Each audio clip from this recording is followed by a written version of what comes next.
Hello. Yeah, my name is Thorkil Neergaard, and as presented, I'm the CEO of this Brønderslev Forsyning in Denmark.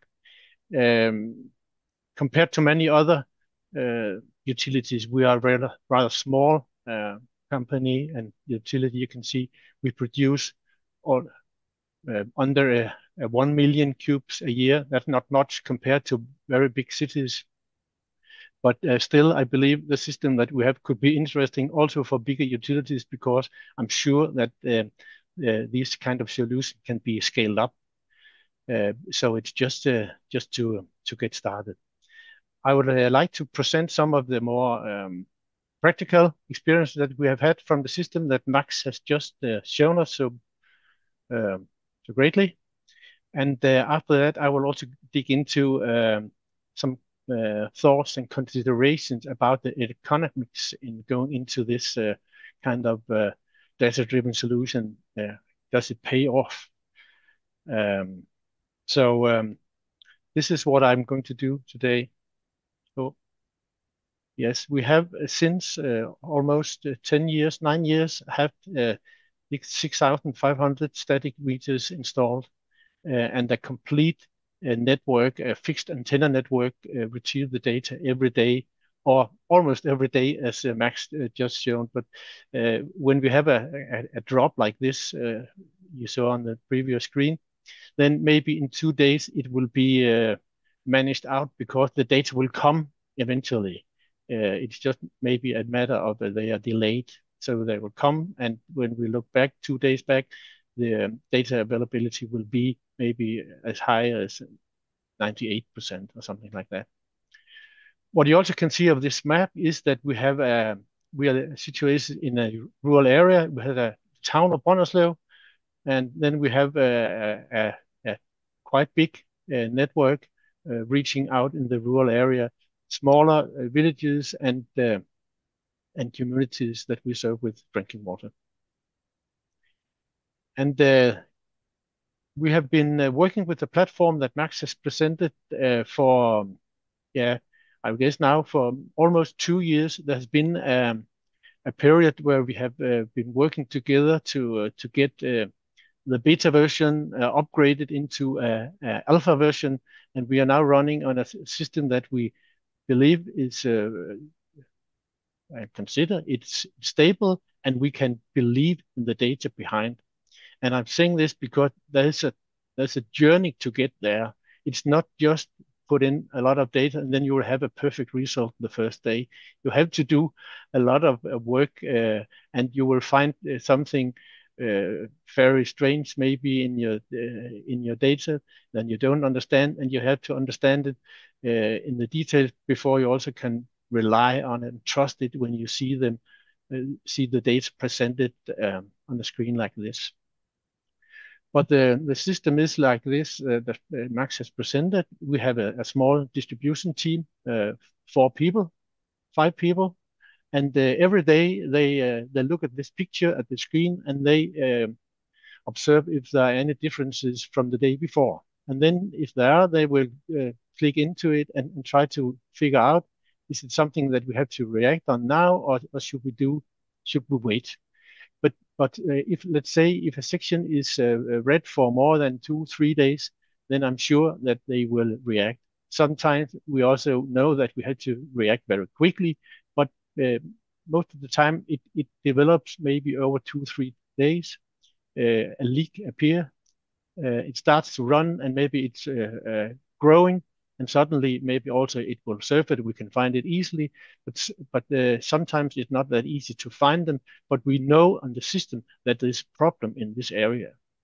I'll come back to that, because the leaks that stays in the underground, so to speak, that they don't surface, we could call them background leaks. You can have some of those for weeks, months, maybe even years, and they may be small in cubics, but when they run a year, then they will be very costly. And you also see that we divided our complete distribution areas in the 22 DMAs, and it took some years to get there. And I will just I have to show the principle of the DMA. You have an inlet meter, one inlet meter, and then a perfectly uh, bordered area where you know that where each of the meters they are located in this specific DMA. When you start doing this, today we calculate them automatically, but when we started taking the GIS map and we draw to make those DMAs just to get started, and suddenly there could be meters at the borders. Are they belonging to this one or to that one? You have to decide that. But today, every meter has a label in our billing system that tells which section it belongs to. And when we shift a meter or installing a new one in a new house, they will all be labeled with a, with a DMA label too. Then the system that Max presented, it has, from an overall point of view, two data streams. The first one is that we every day get, we get it 24 hours a day, a reading from each meter. And then we can know exactly how much water the consumers have used. And this is billed water we are speaking about. Then, on the other hand, we have data from the SCADA system, from the bulk meters, where we can check the flow and the volume and the pressure at the 22 inlet points. And when we combine those two data streams and show them in GIS, then we can calculate the daily water balance. I know that if you're thinking about IWA water balance sheet, there are much more categories that just build or build water and water loss.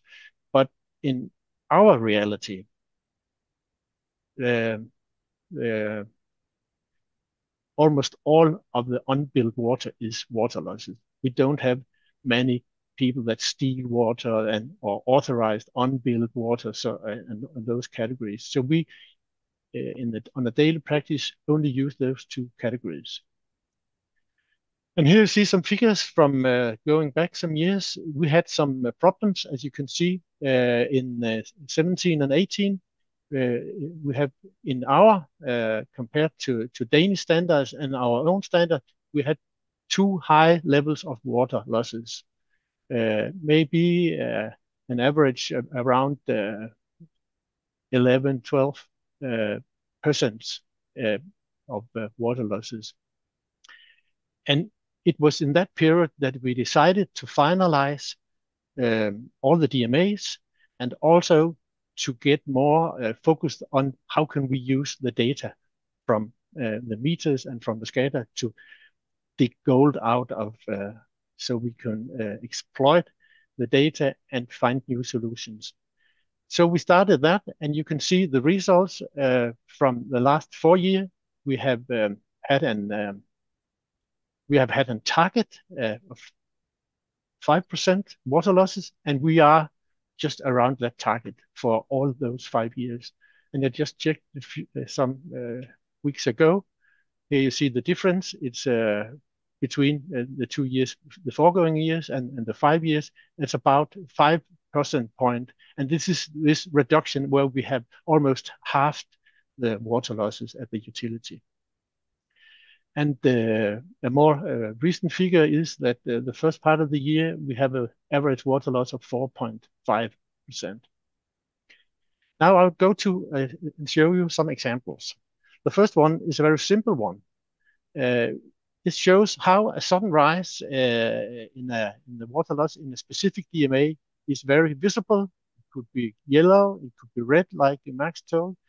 And you can also see on the curve that something dramatically is happening. Dramatically is happening here. So that's water loss, and it goes up in volume and in cubics, and we fix it, and then it goes back to normal again. Those, I guess, this spike and the other spike, it could be that those 2 days maybe we had bad data availability or something like that. So these are not important, but this is a typical leak. you know it's in this area. Maybe it has surfaced, maybe it has not. So you have to use other means to localize it and fix it. But when you fix it, then you can see on the curve the day after that the job was done. And we have typically between 10 and 15 sudden leaks in our network every year. And some of them are easy to find, and some of them are very hard to find. And we know that some of the leaks that we find and repair today, they are what I call hidden leaks. Then the leaks that are infuriating because they can be running for so long time that it also will cost you a lot of money. Here's another example. We had a kind of hidden leak. We could just start the data in this DMA from this point in 22, and you can see that there's a rather high volume of water losses. This is the water losses. You have only clicked one, and then we fix the leak here, and the level hereafter is much more stable. And this leak, as we call it, it was actually on the connection line, what you call the private part of the connection line. So the owner of this property had to repair it himself. We found it, but he had to repair. And I could add that because we could prove it was at his property, we had the water loss, then we could calculate, we only did it until here, but he had to pay this extra amount of water. And in Denmark, we also use the billed water, the billed potable water, to bill for the discharge of the sewage. And that brings much more money to the price of the cubics. And he also had to pay that. So we could reclaim we could not only fix the water leak, but also reclaim money from this part. And we calculated that in these years we fixed and had early savings from fixed background leaks at around 10,000 euros per year. Then another example, we had this small rural area. We had very bad pipe recording because some years ago we took over a little, very small private waterwork there, and they didn't have any drawings over their pipe network. But we had a leak. You can see something here, and it got a little down, and then it got up, and for this section it was rather critical before we could fix it. But it took us some time to find it because it was in this rural area, and we didn't know exactly where the pipes were located, and we don't either. And I can tell this is an old example from last year, but just a few weeks ago, we had another example out here, and we found it and we fixed it. But it was not a background leak, it was a new one, but it has been there for some months. The last one takes into account another view, because this is from the consumer side.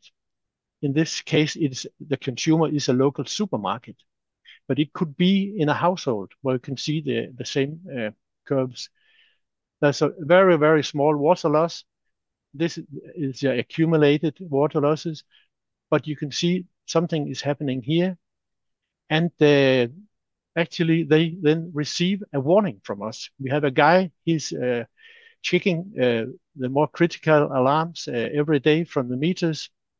And then he called the supermarket and said, you have a problem. And some days elapsed before they finally got it fixed. And here you can see we are on a very low level again. And I can tell you that your consumers, they really love that we contact them on this base because they didn't know that they had a problem.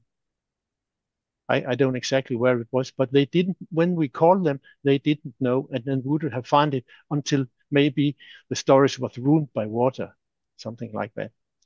So be aware that on the consumer side, the meters can also provide you with very valuable information and data. And in the first part of the year, from 1st of January until the mid of last month, we contacted around 600 unique customers about in-houses leak problems. And you can see, we should just take this example with the big one, more than 500 liters an hour, and that is more than 200 Danish crowns per day, just for the water. So you can really save when you are noticed that you have a problem, and when you get it fixed. It may be a leakage, a private leakage in that size will be they will identify it quickly. But when they have smaller leaks, maybe they won't find them. This could be a running toilet. They are not aware of. This could be a leak in a pipe underneath the floor or something like that. And then we also had 18 customers in the wintertime. They were warned because they had frost in the meter. The meter was ruined. Okay, this was some small examples of how we use and localize the DMA and go out, fix the problem in the pipe network, and we also warn the consumers. Then I guess many of you have asked yourself, or maybe your boss have asked, does the installation of smart, in this case, static meters, does it pay off, or is it just a cost? And on the basis on our experiences and also precise data from a Danish tender, I have tried to set up a kind of a generic business case, and you could, for yourself, put in your own data in that little model. There's a total investment here of 1.2 million euros, and this is included that I have withdrawn some of the money that you must pay anyway to replace old meters every year. But in this case, they shift all of them, and this is the total amount for the static meters, the installation cost for interim call center, antennas and radio technology, etc., and then something for unexpected also. And in this case, I also assume that you have divided into DMAs as I showed you before. Then there's 3 steps. The first step is when I calculate on the base of the investment, the annual cost for depreciations, interest, software, hosting, support, etc. It's something like that. And then we can also, the first benefit you get from smart meters compared to old ones is that you have some administrative reliefs because you get the meter reading on the computer. You don't have to say paper or fill in formulas at websites and so on, and you have an improved control and etc. We have estimated that this could be the value. It could be more, it could be less, but you see there's still a red bottom line in this case. But then if we estimate annual savings from the data-driven solution, lowering the annual water losses, for example, with the 5% points that we did, it could be that you have maybe 15 or 20% you could reduce. Then the gain from this parameter would be much higher. I have here said that 1 cubic has a production price of 0.4 euro. So we will have a gain here. And then the bottom line is improved, but it is still negative. And then I add the third step. And this is, I think, a very logical step to take, because when you install new meters with new features, new facilities out at the customers, and when you can warn them, they can get a warning. We are still calling them by phone. This will end.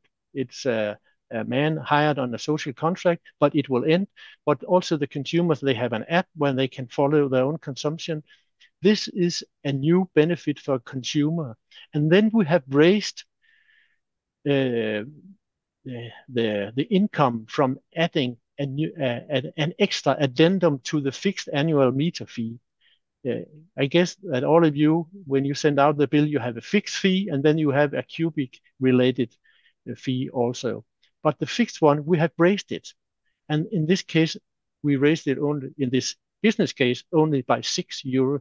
In reality, we have raised it, I guess, with 20 or 25 euros per meter. This gives the company an extra income. And then suddenly you will have a black bottom line with a positive result. And I don't claim that all those figures here, they are the truth, but there is a kind of systematic a logic in it where you can calculate one bottom line 2, and bottom line 3. And maybe you can also by yourself get a positive bottom line.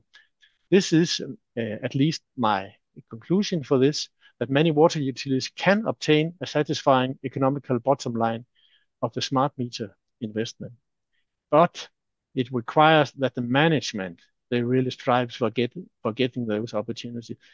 The management should go into it, and the people involved, the practical people, should also learn that this is a very good way to go. The outcome, lower OPEX. We eliminate hidden leaks and also benefit the financial bottom line. We can increase the revenue due to new services. The customers face immense benefits from early warnings of leaks. This is on the consumer side, that they will have less ruined furniture. They will have less cost for repairing everything for big leaks. And then there's maybe also a community gain from diminished complication on infrastructure because you identify the leak rapidly. So main takeaways, don't hesitate to install the smart meter. They are a key resource for digitizing the water company. And I don't think you have to have a positive business case. It's a good idea anyway. Then you should go into the data, smart data-driven solution, learn from the data and improve your performance from day to day. And then you will get a much better control over your distribution system.